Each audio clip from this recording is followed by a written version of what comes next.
Good afternoon, and welcome to this week's edition of EnRICHment, where we talk to small business owners and entrepreneurs on strategies and best practices.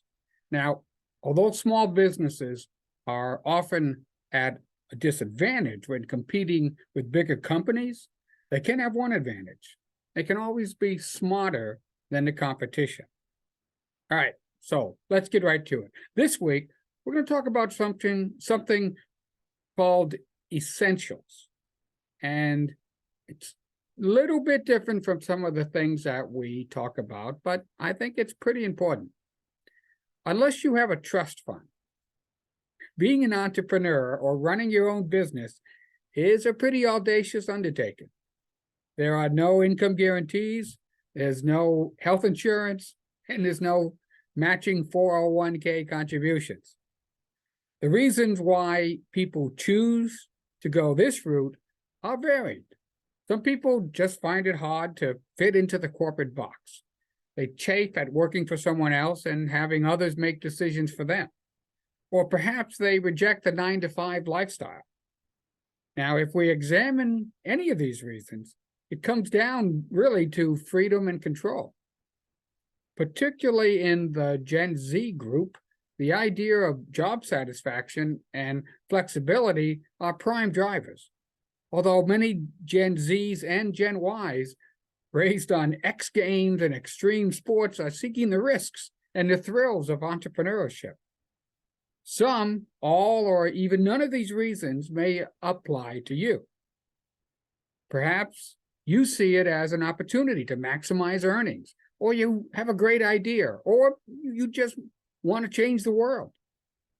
Whatever the reason, in the confusing and often hostile world of business, there are three abstract essentials that all entrepreneurs need in order to survive: guidance, courage, and energy.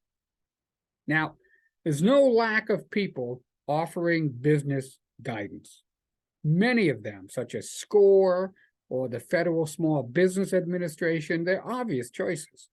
Trusted mentors and peers are another obvious source.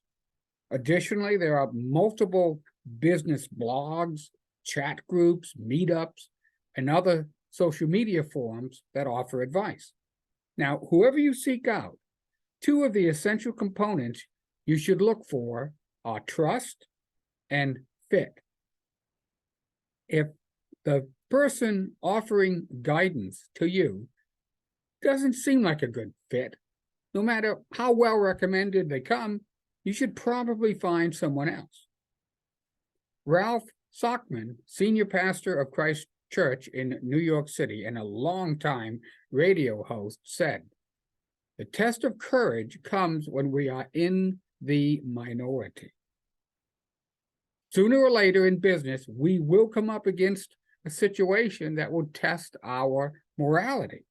It probably won't be a big thing, but probably something minor like cutting corners or not speaking up when we should, or leaving out details that could derail a sale or a commission. In many instances, compromise is a valuable, useful strategy. In ethics, it's the first step down that slippery slope. The courageous entrepreneur sets their standards and sticks to them. A great practice is to find that person who you admire, who always does the right thing, and emulate them. If you know them personally, all the better. If not, research their life. Find out where they found their strength to do what was right and not what was easy. And when in doubt, ask yourself, what would they do? The final tangible that all entrepreneurs need is energy: physical, emotional, and spiritual. Energy is defined as the ability to do work. Without it, the work of entrepreneurship falters. Without physical energy, we grind to a halt. Without emotional energy, we lose focus and become frustrated. When we lack spiritual energy, we tend to make the wrong decisions. In a Manager Up article, the author states that, quote, spiritual energy is determined by our deeds, and is triggered by our values and convictions. Guidance, courage, and energy. Those are the intangibles that will make or break any entrepreneur.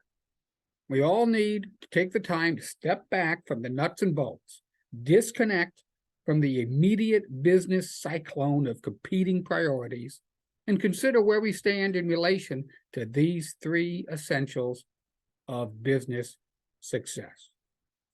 So my question for you this week is, which of these three essentials do you think you need to work on the most? And if you want to talk about that, hey, that'd be great. Reach out to me at rich@speakingofsuccess.us. And I'd love to have that conversation. Well, I hope everybody stays safe. That's it for this week. And hopefully we'll talk again next week.